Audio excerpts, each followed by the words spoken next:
those days the Lord appeared to Abram in Haran, and he said to him, Behold, I spoke unto thee these 20 years back, saying, Go forth from thy land, from thy birthplace, and from thy father's house, to the land which I have shown thee, to give it to thee and to thy children. For there in that land will I bless thee, and make thee a great nation, and make thy name great, and in thee shall the families of the earth be blessed. Now therefore arise, go forth from this place, thou, thy wife, and all belonging to thee, also everyone born in thy house, and all the souls thou hast made in Haran, and bring them out with thee from here, and rise to return to the land of Canaan. And Abram arose and took his wife Sarai, and all belonging to him, and all that were born to him in his house, and the souls which they had made in Haran, and they came out to go to the land of Canaan. And Abram went and returned to the land of Canaan, according to the word of the Lord. And Lot, the son of his brother Haran, went with him. And Abram was 75 years old when he went forth from Haran to return to the land of Canaan. And he came to the land of Canaan according to the word of the Lord to Abram. And he pitched his tent, and he dwelt in the plain of Mamre. And with him was Lot his brother's son, and all belonging to him. And the Lord again appeared to Abram, and said, To thy seed will I give this land. And he there built an altar to the Lord who appeared to him, which is still to this day in the plains of Mamre. The book of Jasher, chapter 14. In those days there was in the land of Shinar a wise man who had understanding in all wisdom, and of a beautiful appearance, but he was poor and indigent. His name was Rikayon, and he was hard set to support himself. And he resolved to go to Egypt, to Oswirus, the son of Anam, king of Egypt, to show the king his wisdom, for perhaps he might find grace in his sight, to raise him up and give him maintenance. And Rikayon did so. And when Rikayon came to Egypt, he asked the inhabitants of Egypt concerning the king. And the inhabitants of Egypt told him the custom of the king of Egypt. For it was then the custom of the king of Egypt that he went from his royal palace and was seen abroad only one day in the year. And after that the king would return to his palace to remain there. And on the day when the king went forth, he passed judgment in the land. And everyone having a suit came before the king that day to obtain his request.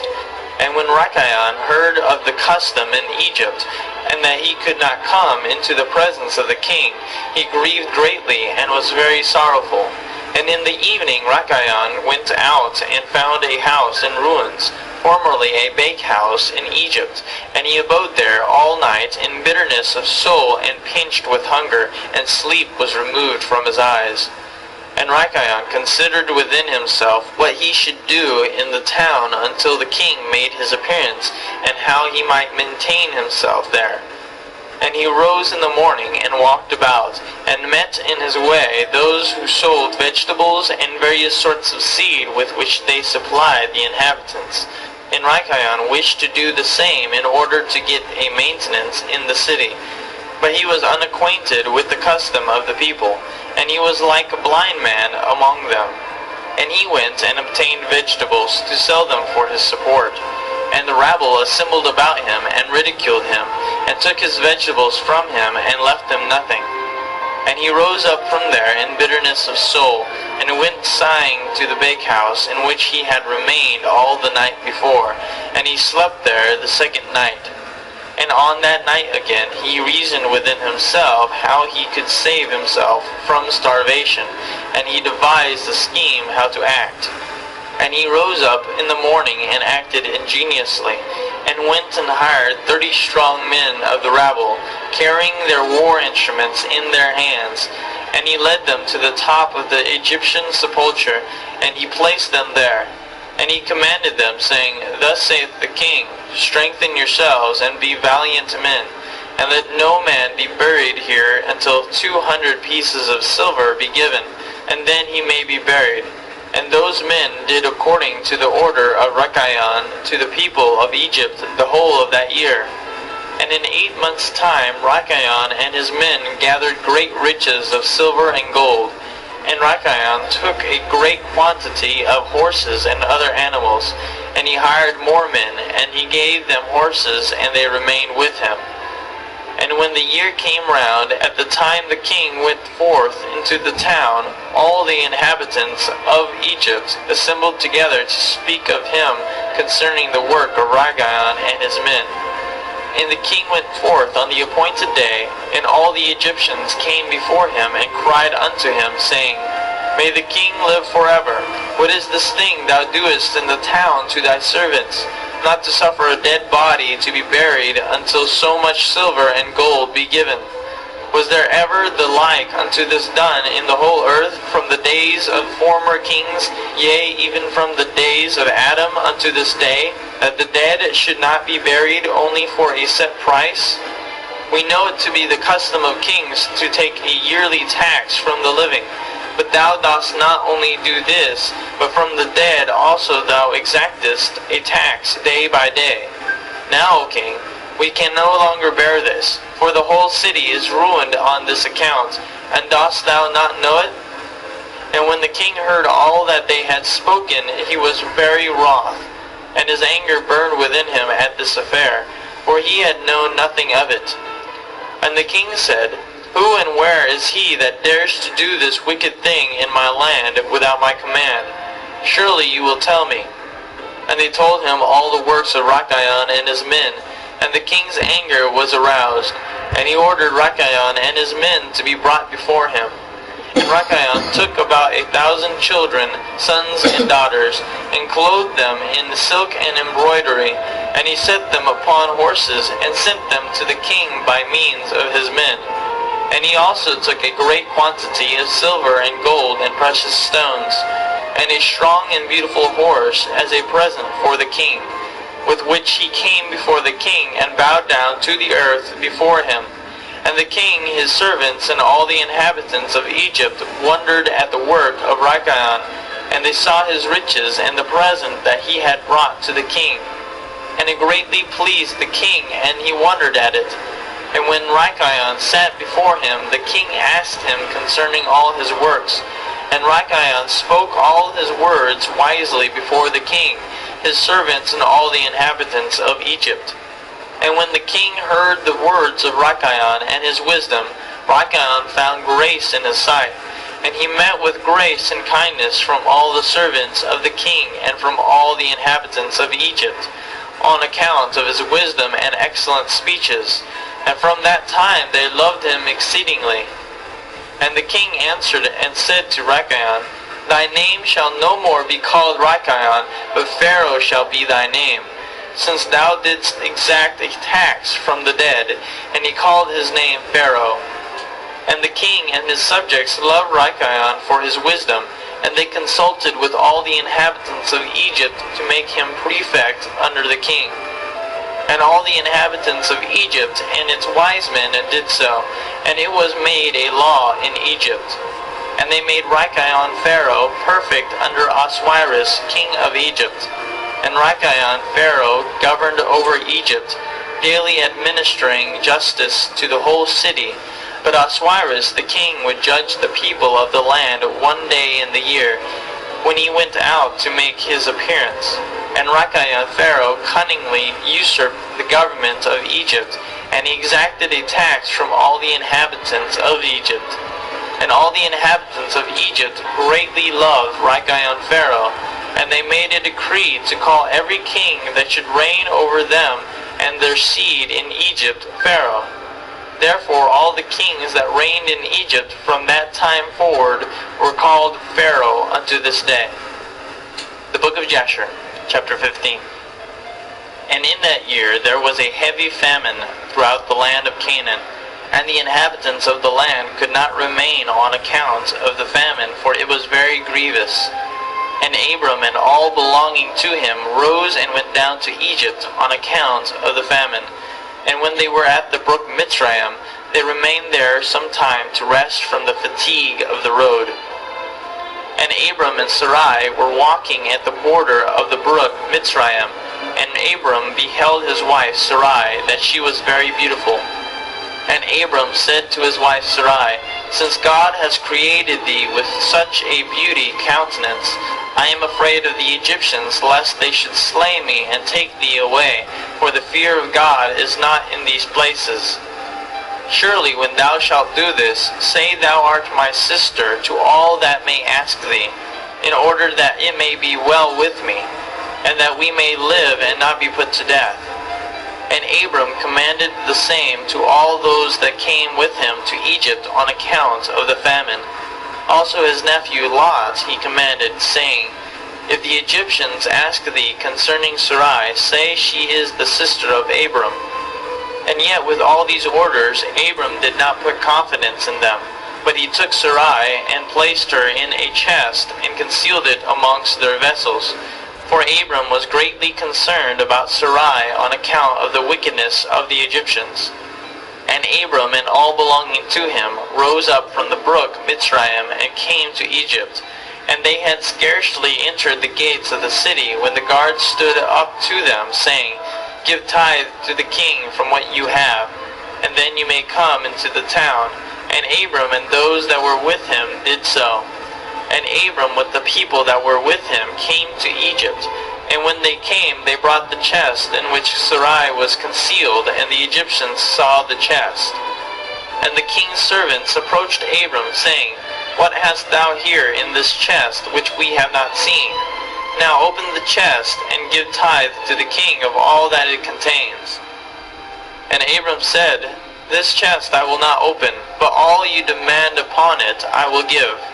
And Pharaoh's officers answered Abram, saying, It is a chest of precious stones, give us the tenth thereof. Abram said, All that you desire I will give, but you must not open the chest. And the king's officers pressed Abram, and they reached the chest and opened it with force. And they saw, and behold, a beautiful woman was in the chest. And when the officers of the king beheld Sarai, they were struck with admiration at her beauty. And all the princes and servants of Pharaoh assembled to see Sarai, for she was very beautiful. And the king's officers ran and told Pharaoh all that they had seen. And they praised Sarai to the king. And Pharaoh ordered her to be brought, and the woman came before the king. And Pharaoh beheld Sarai, and she pleased him exceedingly, and he was struck with her beauty. And the king rejoiced greatly on her account, and made presents to those who brought him the tidings concerning her. And the woman was then brought to Pharaoh's house, and Abram grieved on account of his wife, and he prayed to the Lord to deliver her from the hands of Pharaoh. And Sarai also prayed at that time, and said, O Lord God, thou didst tell my lord Abram to go from his land and from his father's house to the land of Canaan. And thou didst promise to do well with him, if he would perform thy commands. Now behold, we have done that which thou didst command us, and we left our land and our families, and we went to a strange land and to a people whom we have not known before. And we came to this land to avoid the famine, and this evil accident has befallen me. Now therefore, O Lord God, deliver us and save us from the hand of this oppressor, and do well with me for the sake of thy mercy. And the Lord hearkened to the voice of Sarai, and the Lord sent an angel to deliver Sarai from the power of Pharaoh. And the king came and sat before Sarai, and behold, an angel of the Lord was standing over them. And he appeared to Sarai and said to her, Do not fear, for the Lord has heard thy prayer. And the king approached Sarai and said to her, What is that man to thee who brought thee hither? And she said, He is my brother. And the king said, It is incumbent upon us to make him great, to elevate him, and to do unto him all the good which thou shalt command us. And at that time the king sent to Abram silver and gold and precious stones in abundance, together with cattle, menservants, and maidservants. And the king ordered Abram to be brought, and he sat in the court of the king's house. And the king greatly exalted Abram on that night. And the king approached to speak to Sarai, and he reached out his hand to touch her. when the angel smote him heavily, and he was terrified, and he refrained from reaching to her. And when the king came near to Sarai, the angel smote him to the ground, and acted thus to him the whole night, and the king was terrified. And the angel on that night smote heavily all the servants of the king, and his whole household, on account of Sarai. And there was a great lamentation that night amongst the people of Pharaoh's house. And Pharaoh, seeing the evil that befell him, said, Surely on account of this woman has this thing happened to me. And he removed himself at some distance from her, and spoke pleasing words to her. And the king said to Sarai, Tell me, I pray thee, concerning the man with whom thou camest here. And Sarai said, This man is my husband. And I said to thee that he was my brother, for I was afraid, lest thou shouldst put him to death through wickedness. And the king kept away from Sarai, and the plagues of the angel of the Lord ceased from him and his household.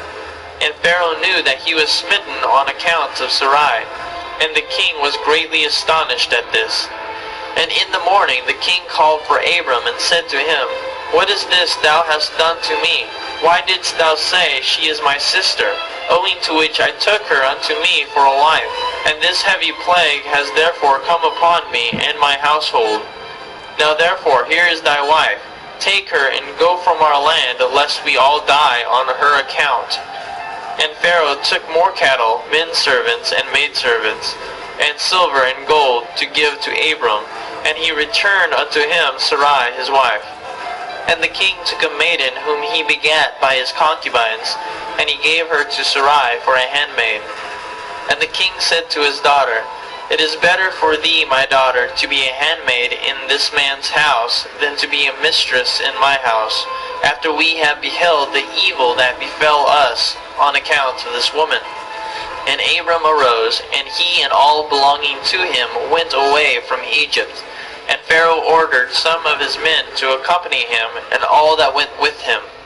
And Abram returned to the land of Canaan, to the place where he had made the altar, where he at first had pitched his tent. And Lot the son of Haran, Abram's brother, had a heavy stock of cattle, flocks, and herds, and tents, for the Lord was bountiful to them on account of Abram. And when Abram was dwelling in the land, the herdsmen of Lot quarreled with the herdsmen of Abram, for their property was too great for them to remain together in the land, and the land could not bear them on account of their cattle. And when Abram's herdsmen went to feed their flock, they would not go into the fields of the people of the land. But the cattle of Lot's herdsmen did otherwise, for they were suffered to feed in the fields of the people of the land. And the people of the land saw this occurrence daily, and they came to Abram and quarreled with him on account of Lot's herdsmen. And Abram said to Lot, What is this thou art doing to me, to make me despicable to the inhabitants of the land, that thou orderest thy herdsmen to feed thy cattle in the fields of other people? Dost thou not know that I am a stranger in this land amongst the children of Canaan? And why wilt thou do this unto me? And Abram quarreled daily with Lot on account of this. But Lot would not listen to Abram, and he continued to do the same, and the inhabitants of the land came and told Abram.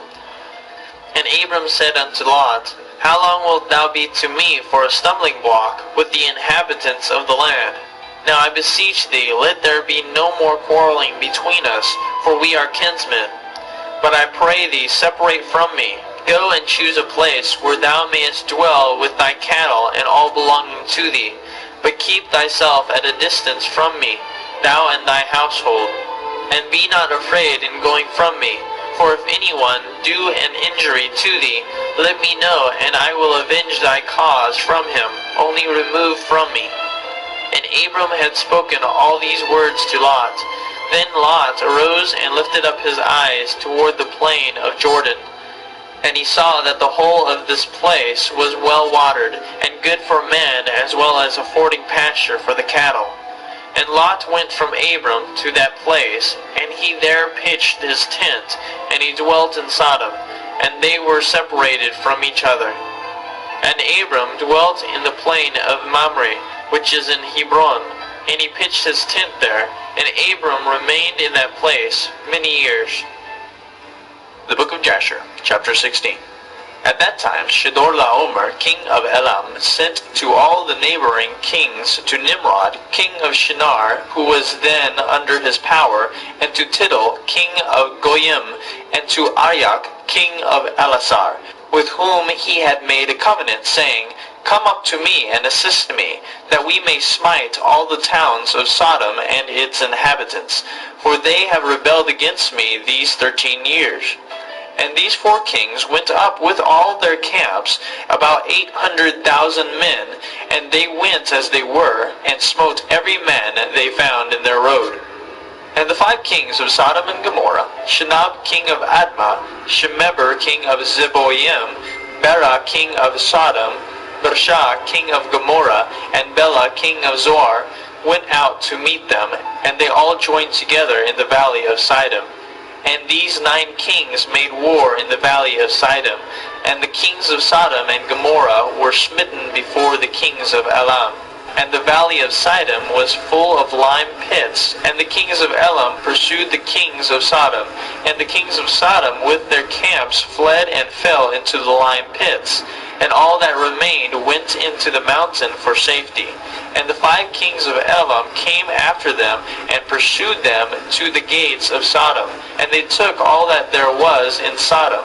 And they plundered all the cities of Sodom and Gomorrah, and they also took Lot, Abram's brother's son, and his property, and they seized all the goods of the cities of Sodom. And they went away, and Eunuch, Abram's servant, who was in the battle, saw this, and told Abram all that the kings had done to the cities of Sodom, and that Lot was taken captive by them. And Abram heard this, and he rose up with about 318 men that were with him. And he that night pursued these kings and smote them, and they all fell before Abram and his men. And there was none remaining but the 4 kings who fled, and they went each his own road. And Abram recovered all the property of Sodom, and he also recovered Lot and his property, his wives and little ones, and all belonging to him, so that Lot lacked nothing. And when he returned from smiting these kings, he and his men passed the valley of Sidon, where the kings had made war together. And Bera, king of Sodom, and the rest of his men that were with him, went out from the lime pits into which they had fallen to meet Abram and his men. And Adonizedek, king of Jerusalem, the same was Shem, went out with his men to meet Abram and his people with bread and wine, and they remained together in the valley of Melech. And Adonizedek blessed Abram, and Abram gave him 1/10 from all that he had brought from the spoils of his enemies, for Adonizedek was a priest before God. And all the kings of Sodom and Gomorrah who were there with their servants approached Abram and begged of him to return them their servants whom he had made captive, and to take unto himself all the property. And Abram answered the kings of Sodom, saying, As the Lord liveth, who created heaven and earth, and who redeemed my soul from all affliction, and who delivered me this day from my enemies, and gave them into my hand, I will not take anything belonging to you, that you may not boast tomorrow, saying, Abram became rich from our property that he saved. For the Lord my God, in whom I trust, said unto me, Thou shalt lack nothing, for I will bless thee in all the works of thy hands. And now therefore, behold, here is all belonging to you. Take it and go. As the Lord liveth, I will not take from you from a living soul down to a shoe tie or thread, excepting the expense of the food of those who went out with me to battle, as also the portions of the men who went with me, Anar, Ashkol, and Mamre, they and all their men, as well as those also who had remained to watch the baggage, they shall take their portion of the spoil.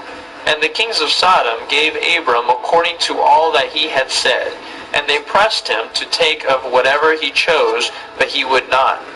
And he sent away the kings of Sodom and the remainder of their men, and he gave them orders about Lot, and they went to their respective places. And Lot, his brother's son, he also sent away with his property, and he went with them. And Lot returned to his home to Sodom, and Abram and his people returned to their home to the plains of Mamre, which is in Hebron. At that time the Lord again appeared to Abram in Hebron, and he said to him, "Do not fear, thy reward is very great before me, for I will not leave thee, until I shall have multiplied thee, and blessed thee, and made thy seed like the stars in heaven, which cannot be measured nor numbered. And I will give unto thy seed all these lands that thou seest with thine eyes. To them will I give thee for an inheritance forever. Only be strong and do not fear. Walk before me and be perfect." And in the 78th year of the life of Abram, in that year died Reu the son of Peleg. And all the days of Reu were 239 years, and he died. And Sarai, the daughter of Haran, Abram's wife, was still barren in those days. She did not bear to Abram either son or daughter. And when she saw that she bare no children, she took her handmaid Hagar, whom Pharaoh had given her, and she gave her to Abram her husband for a wife. For Hagar learned all the ways of Sarai, as Sarai taught her. She was not in any way deficient in following her good ways. And Sarai said to Abram, "Behold, here is my handmaid Hagar. Go to her, that she may bring forth upon my knees, that I may also obtain children through her." And at the end of 10 years of Abram's dwelling in the land of Canaan, which is the 85th year of Abram's life, Sarai gave Hagar unto him. And Abram hearkened to the voice of his wife Sarai, and he took his handmaid Hagar, and Abram came to her, and she conceived. And when Hagar saw that she had conceived, she rejoiced greatly, and her mistress was despised in her eyes. And she said within herself, "This can only be that I am better before God than Sarai my mistress. For all the days that my mistress had been with the Lord, she did not conceive. But me the Lord has caused in so short a time to conceive by him." And when Sarai saw that Hagar had conceived by Abram, Sarai was jealous of her handmaid. And Sarai said within herself, "This is surely nothing else but that she must be better than I am." And Sarai said unto Abram, "My wrong be upon thee, for at the time when thou didst pray before the Lord for children, why didst thou not pray on my account, that the Lord should give me seed from thee? And when I speak to Hagar in thy presence, she despiseth my words, because she has conceived, and thou wilt say nothing to her. May the Lord judge between me and thee for what thou hast done to me." And Abram said to Sarai, "Behold, thy handmaid is in thy hand. Do unto her as it may seem good in thy eyes." And Sarai afflicted her, and Hagar fled from her to the wilderness. And an angel of the Lord found her in the place where she had fled, by a well. And he said to her, "Do not fear, for I will multiply thy seed. For thou shalt bear a son, and thou shalt call his name Ishmael. Now then, return to Sarai thy mistress, and submit thyself under her hands." And Hagar called the place of that well Bir Lahai Roi. It is between Kadesh and the wilderness of Bered. And Hagar at that time returned to her master's house. And at the end of days Hagar bare a son to Abram. And Abram called his name Ishmael. And Abram was 86 years old when he begat him. The book of Jasher, chapter 17. And in those days, in the 91st year of the life of Abram, the children of Shittim made war with the children of Tubal. For when the Lord had scattered the sons of men upon the face of the earth, the children of Shittim went and embodied themselves in the plains of Canopia. And they built themselves cities there, and dwelt by the river Tibreu. And the children of Tubal dwelt in Tuscana, and their boundaries reached the river Tibreu. And the children of Tubal built a city in Tuscana, and they called the name Sabina, after the name of Sabina, son of Tubal, their father. and they dwelt there unto this day. And it was at that time the children of Shittim made war with the children of Tubal. And the children of Tubal were smitten before the children of Shittim, and the children of Shittim caused 370 men to fall from the children of Tubal. And at that time the children of Tubal swore to the children of Shittim, saying, You shall not intermarry amongst us, and no man shall give his daughter to any of the sons of Shittim. For all the daughters of Tubal were in those days fair, for no women were then found in the whole earth so fair as the daughters of Tubal.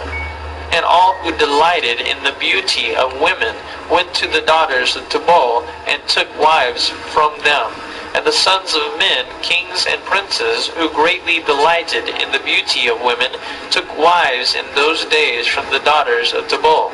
And at the end of 3 years after the children of Tubal had sworn to the children of Shittim not to give them their daughters for wives, about 20 men of the children of Shittim went to take some of the daughters of Tubal, but they found none.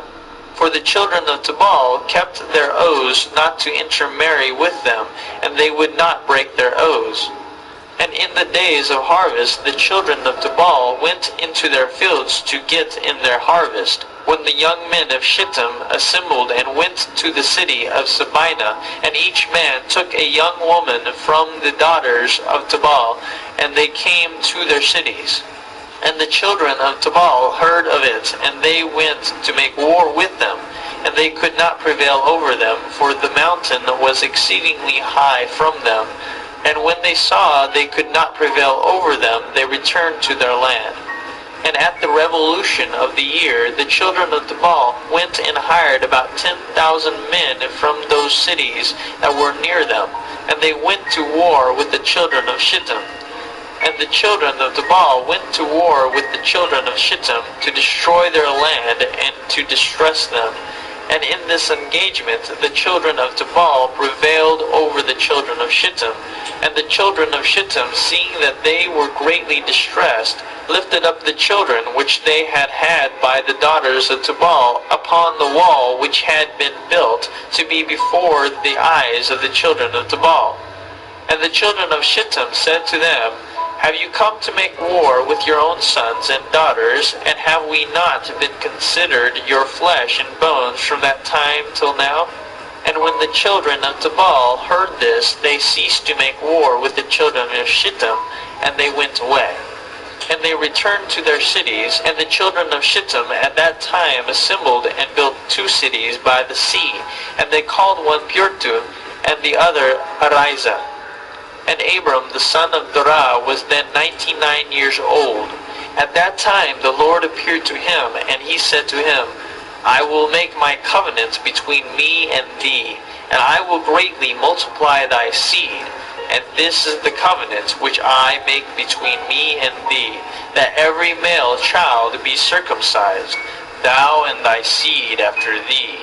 At 8 days old shall it be circumcised, and this covenant shall be in your flesh for an everlasting covenant. And now therefore thy name shall no more be called Abram, but Abraham, and thy wife shall no more be called Sarai, but Sarah.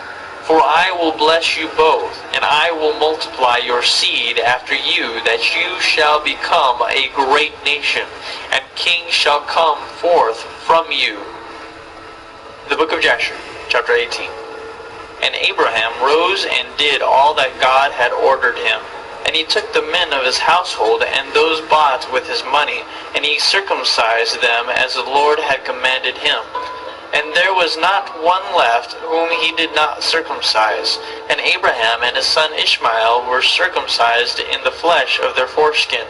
13 years old was Ishmael when he was circumcised in the flesh of his foreskin.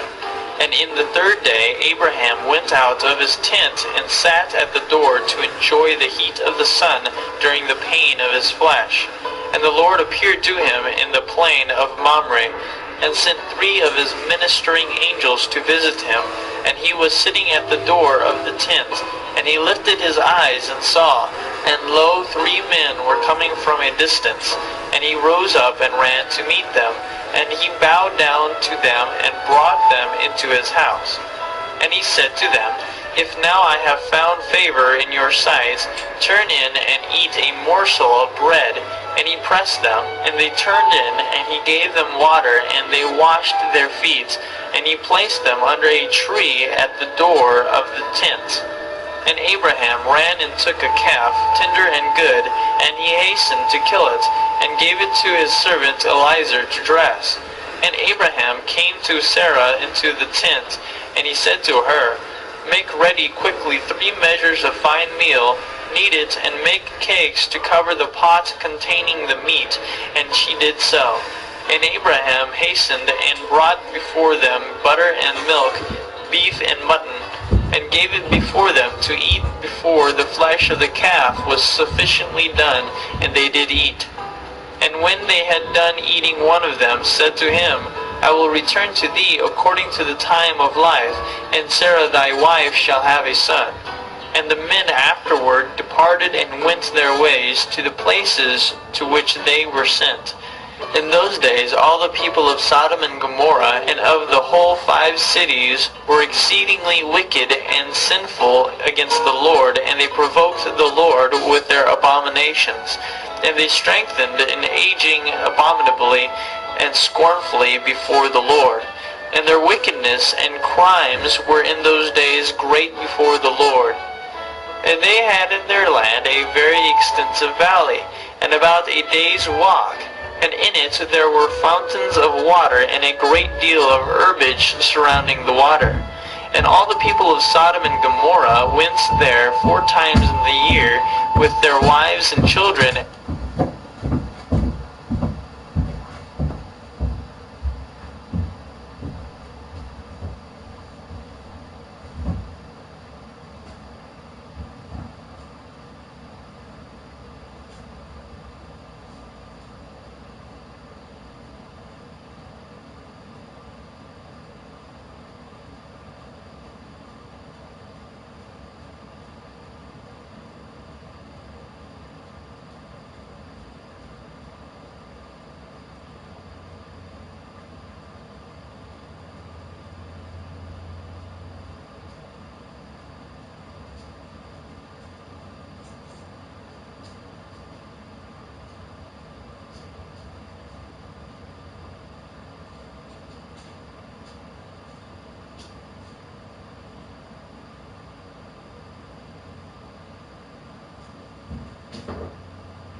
belonging to them, and they rejoiced there with timbrels and dances.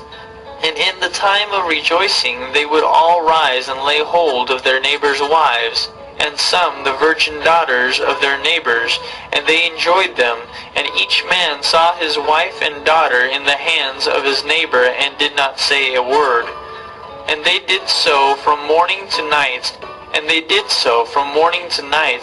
they afterward returned home, each man to his house, and each woman to her tent. So they always did 4 times in the year. Also, when a stranger came into their cities and brought goods which he had purchased with a view to dispose of there, the people of these cities would assemble, men, women, and children, young and old, and go to the man and take his goods by force, giving a little to each man, until there was an end to all the goods of the owner which he had brought into the land. And if the owner of the goods quarreled with them, saying, "What is this work which you have done to me?" then they would approach to him one by one, and each would show him the little which he took, and taunt him, saying, "I only took that little which thou didst give me." And when he heard this from them all, he would arise and go from them in sorrow and bitterness of soul, when they would all arise and go after him, and drive him out of the city with great noise and tumult. And there was a